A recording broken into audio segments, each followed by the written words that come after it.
2절에서 31절까지입니다. 마가복음 14장 22절에서 31절까지입니다. 제가 한 절 읽고 여러분들이 한 절 읽으면서 교독하도록 하겠습니다. 그들이 먹을 때에 예수께서 떡을 가지사 축복하시고 떼어 제자들에게 주시며 이르시되 받으라 이것은 내 몸이니라 하시고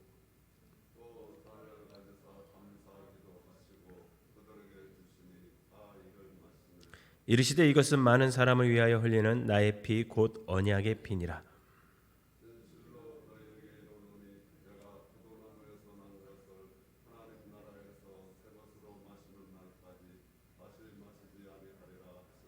이에 그들이 찬미하고 감람산으로 가니라.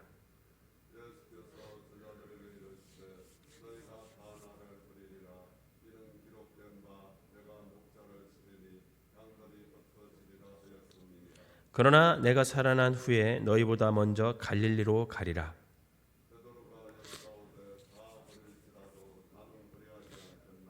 예수께서 이르시되 내가 진실로 내게 이르노니 오늘 이 밤 닭이 2번 울기 전에 내가 3번 나를 부인하리라.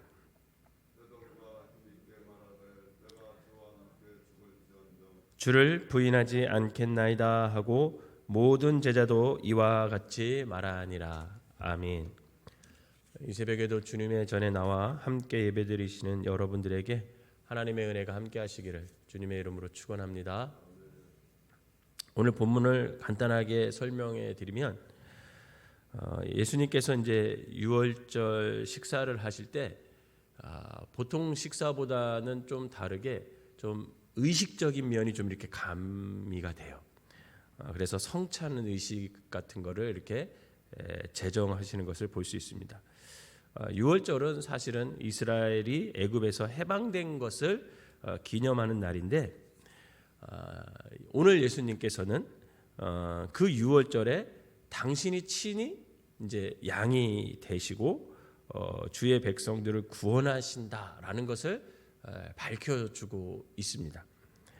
그런데 오늘 주님은 유월절 만찬 자리에서 자신의 이제 십자가의 순환을 기념하는 것을 제자들과 함께 성찬 예식을 통해서 이렇게 밝혀내고 있는 거죠. 주님께서 이제 먼저 떡을 가지시고 축복하시면서 그 떡을 떼어서 제자들에게 주십니다. 그리고 뭐라고 말씀하시냐면 그 떡이 자신의 몸이다 이렇게 선포하세요. 요한복음에서도 보면 예수님께서 요한복음 6장 35절에 당신을 가리켜서 뭐라고 표현하시냐면 생명의 떡이다 이렇게 말씀하시거든요. 생명의 떡. 마찬가지로 오늘의 이 떡이 당신의 몸이다 이렇게 말씀하심으로 말미암아 예수님께서 당신을 통해서 생명을 나누어 주고 있다라는 것을 표현하고 있는 것입니다. 생명의 근원은 하나님께로부터 나오는 것처럼 다시금 예수님께서 당신의 몸에서 생명이 나간다라는 것을 말씀해 주시면서 생명은 주님께로부터 오는 거다. 이것을 다시 한번 우리에게 가르쳐 주시는 거죠. 여러분, 우리들의 생명이 내가 지금 숨쉬고 있다고 내 것이 아니라 주님으로부터 온다는 것을 여러분 믿으시기를 주님의 이름으로 부탁을 드립니다. 또 잔을 가지고 감사 기도를 하시면서 제자들에게 나눠주세요. 그리고 이 포도주가 그리스도의 피다 이렇게 얘기를 하시면서 이 피는 죄사함을 얻게 하는 언약의 표시다 이렇게 얘기하십니다. 무엇보다도 자신의 피를 모든 사람이 아니에요. 여기 보면 본문에 보면 모든 사람이 아니라 많은 사람에 흘리는 언약의 피다 이렇게 말씀하시거든요. 모든 사람의 피라고 얘기하지 않습니다. 많은 사람의 위에 흘리는 언약의 피. 즉 이 말은 뭐냐면 예수 그리스도를 영접하는 많은 사람들이 이 예수님과 죄사함의 언약을 맺을 수 있다라는 거예요. 여러분 모든 사람이 아닙니다. 예수 그리스도를 고백하는 많은 사람들에게 이 예수 그리스도의 피가 죄사함을 얻는 언약의 피라는 것이지 모든 사람은 아니에요. 또한 예수님은 지상에서 다시 제자들과 함께 잔을 마시지 않을 것을 말씀하시므로 십자가에서 죽을 것을 드러내셨고 장차 하나님 나라가 완성될 때 함께 마실 거다. 그때까지 이제 내가 안 마실 것이다. 이렇게 얘기합니다. 여러분 살아가면서 더러운 것을 이렇게 지우는 지우개들이 많거든요. 아이들이 학교에서 연필로 공부하다가 틀리면 뭘로 지워요? 고무지우개로 지워요. 그리고 볼펜으로 쓰다가 틀리면 뭘로 지워야 됩니까? 화이트로 지워야 되죠. 그죠? 화이트로 지워야 돼요. 그리고 우리가 식탁에서 음식을 먹다가 흘렸어요. 그러면 그 음식물 쓰레기, 찌꺼기 이렇게 식탁 뭘로 지웁니까? 행주로 지워야죠. 그죠? 고무로 지우면 안 돼요. 다 용도가 있어요. 용도가. 마찬가지로 우리의 죄를 지우는 지우개가 있는데 그게 뭐냐? 바로 예수 그리스도의 피라는 것을 여러분 믿으시기를 바랍니다. 여러분 아무거나 지울 수가 없어요. 죄는 다른 지우개가 없어요. 오직 예수 그리스도의 피. 그것을 예수님이 아셨기 때문에 그 포도주를 따르면서 이것은 너희들의 죄 사함을 얻게 하는 언약의 피다. 이렇게 말씀하시는 거죠. 그리고 이제 6월절 의식에서 부르시는 찬양을 부르시면서 예수님과 제자들이 감난산으로 가셔요. 감난산으로 가시던 예수님은 제자들을 향해서 뭐라고 얘기하냐면 스가랴 13장 7절의 말씀을 인용하면서 너희들이 나를 다 배반할 것이다. 이렇게 말씀하셔요. 그러나 주님은 3일 만에 다시 살아나셔서 내가 너희들을 갈릴리로 먼저 내려가서 너희들보다 갈릴리로 먼저 내려가서 너희들을 만나줄 거야. 이렇게 얘기를 하시죠. 이 예언을 통해서 예수님께서 죽음을 이기시는 생명이시다라는 것을 드러내셨고 제자들에게 부활 후에 갈릴리에서 다시 만날 것이다 라는 소망의 메시지를 전해주는 것을 볼 수 있습니다. 그런데 이때 베드로가 뭐라고 하냐면 나는 주님을 버리지 않을 거라고, 주님을 버리지 않을 거라고 막 다짐을 해요. 아주 열정적으로 다짐을 하죠. 그러나 예수님은 베드로가 너가 나를 3번 부인할 것이다 라고 선포하시면서 인간의 의지가 얼마나 연약한지를 말씀해 주면서 오늘 우리가 읽은 본문이 마쳐집니다. 오늘 본문에서 우리가 좀 2가지 정도를 좀 살펴보고 싶은데 첫 번째는 뭐냐면요. 예수님이 어떤 분이시냐라는 거예요. 예수님. 오늘 본문에서 예수님은 먼저 6월절 어린 양이 되셨다라는 것을 밝혀주고 있습니다. 22, 23, 24절을 읽어볼까요? 22, 23, 24절 시작. 그들이 먹을 때에 예수께서 떡을 가지사 축복하시고 떼어 제자들에게 주시며 이르시되 받으라 이것은 내 몸이니라 하시고 또 잔을 가지사 감사기도 하시고 그들에게 주시니 다 이를 마시매 이르시되 이것은 많은 사람을 위하여 흘리는 나의 피 곧 언약의 피니라 이렇게 말씀하세요. 예수님은 6월절 잔치 자리에서 떡이 자신의 몸임을 또 포도주가 자신의 피임을 가리킨다 이렇게 말씀하십니다. 이스라엘 백성이 오랜 세월 지켜온 6월절 잔치가 바로 메시아의 희생을 의미한다라는 것을 보여주고 있는 거예요. 6월절 핵심은 뭐냐면 양이에요. 양. 그래서 이스라엘이 출애굽할 때 그 양을 어린 양을 잡아서 그 어린 양을 삶아서 이스라엘 백성들이 먹고 또 그 피를 어떻게 합니까? 문설주에 발라서 그 하나님의 심판을 건너뛰죠. 넘어가죠. 그런 것처럼 오늘 주님께서 친히 양이 돼 주셔서 오늘 6월절에서 주님의 몸과 피를 제자들에게 나누어 주는 겁니다. 고린도전서 5장 7절에 보면 우리 주님이 6월절 양이시기 때문에 따로 양을 잡을 필요가 없다. 이렇게 기록되어 있어요. 주님이 이렇게 자신을 들이심으로 우리는 죄의 노예에서 벗어나 참 자유를 얻고 하나님을 지금 마음껏 섬길 수 있다는 거죠. 만약에 6월절 어린 양이 예수님이 안 되주셨다면 지금 우리는 죄 가운데 있었을 것이고 온전한 모습으로 하나님 앞에 부족하지만 온전하게 하신다는 의롭게 여기시는 그 모습으로 우리가 하나님 앞에 예배드릴 수가 없다라는 거예요. 말하기는 주님께서 우리의 6월절 양이 되셔서 우리를 구원해 주시고 우리의 죄를 사해 주셔서 우리가 온전히 이 자리에서 예배드릴 수 있음을 믿으시기를 바랍니다. 두 번째로는 예수님이 누구냐라고 했을 때 예수님은 소망을 주신다는 소망을.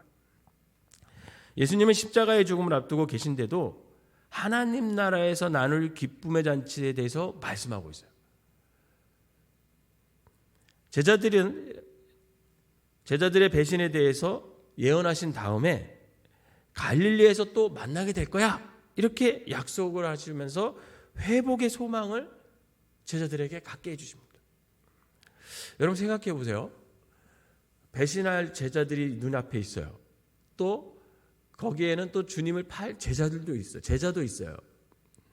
그런데 그 사람들에게 소망을 얘기할 수 있는 예수님, 여러분 이게 쉬운 걸까요?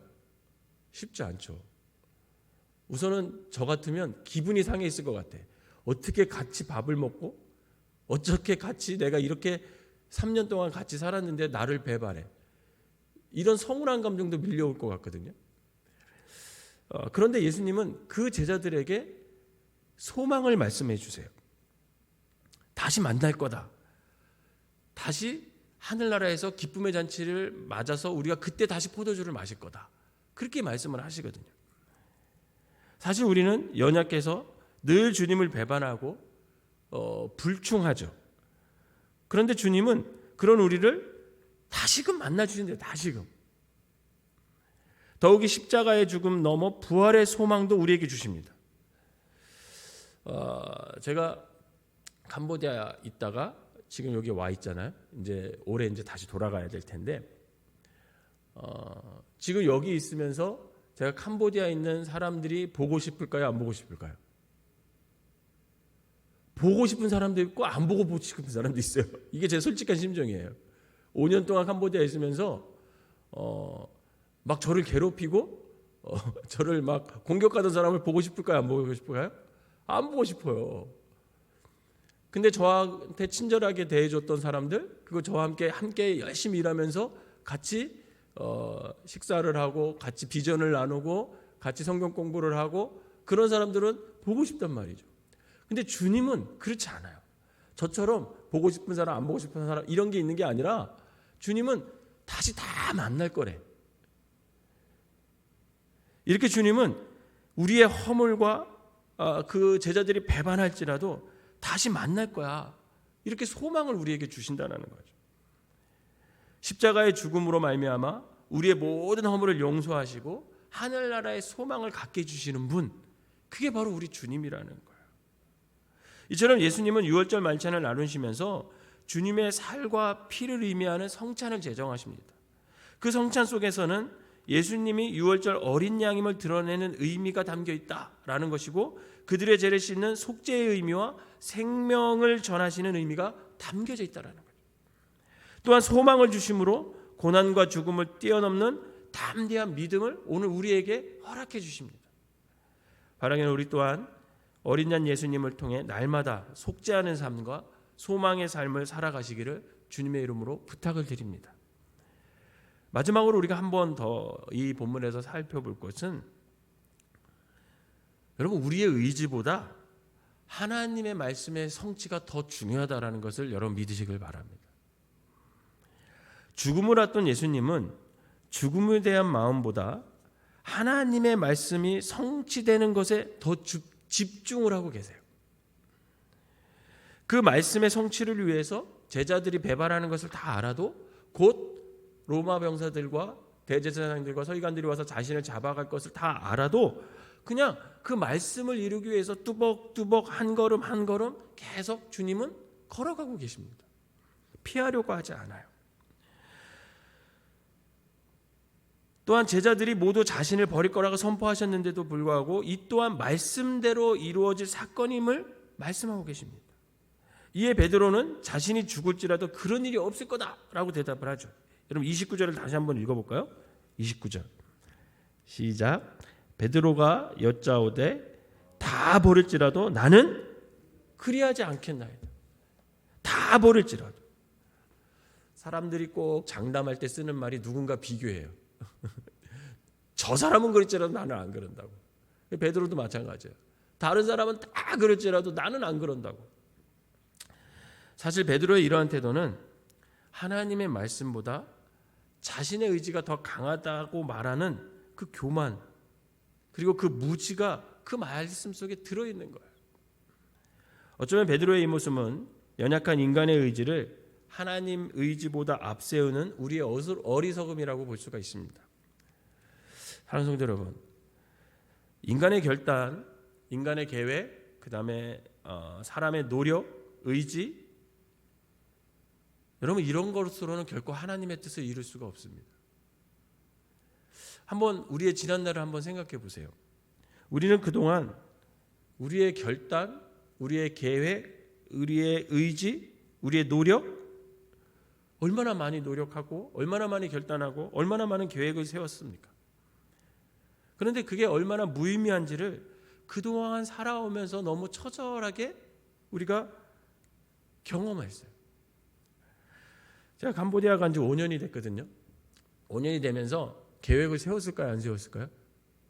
계획을 세웠어요. 1년은 뭘 하고 2년째는 뭘 하고 3년째는 뭘 하고 4년째는 뭘 하고 5년째는 뭐를 해야겠다. 착착착착착착. 그리고 굳은 의지로 내가 이것을 해보리라 마음을 먹었습니다. 그런데 그 계획된 대로 내 의지대로 그것을 잘 이렇게 됐을까요? 안 되더라고요. 제가 의지가 부족한 게 아니거든요. 제가 다른 건 못해도 성실하고 인내하는 사람이에요. 뭐 영성 뭐 이런 건 좀 뒤쳐져도요. 제가 열심히 성실하고 인내하고 뭐 이런 건 자신 있던 사람이거든요. 그런데 거기 환경하고 여기 환경이 또 거기 행정 업무 능력과 여기 행정 업무 능력이 너무 다르니까 제 계획한 대로 잘 안 되더라고요. 어느 날은 제가 막 열심히 한국처럼 막 살아가니까 어떤 선교사님이 저한테 조심히 찾아와서 이렇게 얘기해요. 목사님, 365일 더운 나라에서 목사님처럼 한국에서 있는 것처럼 생활하면 그러다가 목사님 쓰러져요. 그렇게 얘기하더라고요. 계획대로 안 되더라고요. 의지대로 안 돼요. 수없이 많은 결단과 완벽한 계획 그리고 강한 의지를 세웠을지라도 자의반 타의반에 여지없이 무너져 내리는 것을 경험했고 틀어지는 경험을 그동안 수없이 많이 해왔습니다. 여러분 오히려 이것을 다 포기한 채로 어느 날은 그냥 주님께서 알아서 하시겠지 이런 포기하는 심정으로 내려놨을 때 오히려 하나님의 계획과 뜻에 순종할 때 하나님은 우리에게 진정한 능력이 되어주시고 우리는 그 능력 앞에 또 겸손하게 전혀 생각지도 못한 일이 이루어지는 것을 볼 때 내가 할 수 있는 게 아무것도 없구나. 그런 걸 깨달을 때가 너무 많이 있어요. 사랑하는 성도 여러분, 하나님의 말씀 앞에 설 때만 우리의 의지가 죽고 주님의 뜻에 순종하는 능력이 생길 수 있음을 믿으시기를 바랍니다. 오늘 본문의 베드로는 주의 말씀 앞에 서지 않고 자신의 의지를 내세우는 어리석음을 보이고 있습니다. 어쩌면 이 모습이 우리의 모습일 수도 있어요. 내가 성실하기만 하면 되지. 제가 사실은 선교사 마인드로 거기 간 게 아니었잖아요. 처음에 그냥 이렇게 교회에서 파송해서 갑자기 가게 돼서 갔는데 선교사 훈련을 받지 않고 그냥 내가 교회에서 하던 대로 가서 열심히 하면 되지 뭐 이렇게 마음 먹고 갔거든요. 그런데 그 의지만으로는 되지 않더라고요. 하나님이 함께 하시지 않으면 할 수 있는 게 아무것도 없다라는 것을 제가 5년간 깨달은 거예요. 결국 주님은 베드로에게 그렇게 다짐하는 자기가 의지가 강합니다. 절대 부인하지 않습니다. 이렇게 얘기하는 그 베드로에게 너가 3번 나를 부인할 것이다. 이렇게 말씀하셔요. 그리고 주님의 말씀대로 베드로는 3번 주님을 배반합니다. 이처럼 인간의 의지가 얼마나 연약한지 베드로를 통해서 오늘 우리에게 깨닫게 해주시는 거죠. 이처럼 사람의 마음이 하나님의 말씀 앞에 서지 않고는 결코 하나님을 기쁘게 할 수 없을 뿐만 아니라 자신의 연약함만을 드러나게 될 수밖에 없다는 겁니다. 사랑하는 성도 여러분, 아직도 내 안에 여전히 인간적인 의지와 결단으로 무언가 이루어내려고 성취하려는 욕심이 남아 있습니까? 만약 있다면 그것으로는 우리가 이룰 수가 없다라는 것. 그것으로는 우리가 행복할 수 없습니다. 우리가 말씀 앞에 그것을 드러내어 십자가에 못 박지 않고서는 결코 그런 의지, 욕망들, 결단들이 사라지지 않아요. 그러므로 우리는 날마다 우리의 의지와 계획과 결단으로 살 것이 아니라 전적으로 주님께 모든 것을 맡기고 주님의 말씀과 뜻대로 살아가는 삶을 살아야 된다는 거예요. 바라기는 날마다 주의 뜻에 순종하는 은혜로 살아가는 저와 여러분들이 되시기를 주님의 이름으로 축원합니다. 기도하겠습니다.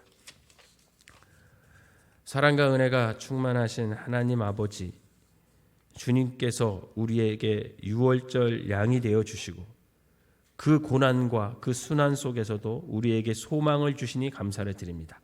하나님, 이 땅 살아가는 동안 여러 가지 힘들고 또 죄 가운데 설 수밖에 없는 상황에 있을 때 주님이 나의 유월절 양이 되어 주셔서 죄를 용서하여 주시고 다시 한번 소망을 품게 하셨다라는 믿음을 갖고 아버지 하나님, 그 죄 가운데서도 내가 그 죄를 아버지 하나님 이길 수 있는 믿음의 사람이 될 수 있도록 인도하여 주시옵소서.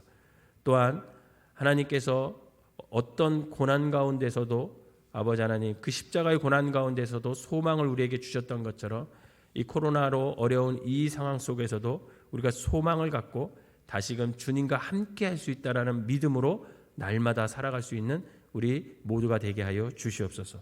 또한 나의 계획, 나의 결단, 나의 의지로 살아가는 것이 아니라 그 모든 것을 주님 앞에 내려놓고 주님께서 인도하시는 대로만 순종하며 나아갈 수 있는 믿음의 사람들이 되게 하여 주셔서 아버지 하나님, 주님이 인도하시는 대로 주님의 뜻 가운데 설 수 있는 믿음의 사람들 되게 하여 주시옵소서. 오늘 하루도 또 살아갑니다. 죄 가운데 머무는 사람들 되지 않도록 인도하여 주시고 하나님의 말씀이 아버지 나를 인도하실 때마다 성령님이 감동 주실 때마다 거기에 순종하며 살아가는 귀한 한 날이 될 수 있도록 인도하여 주시옵소서.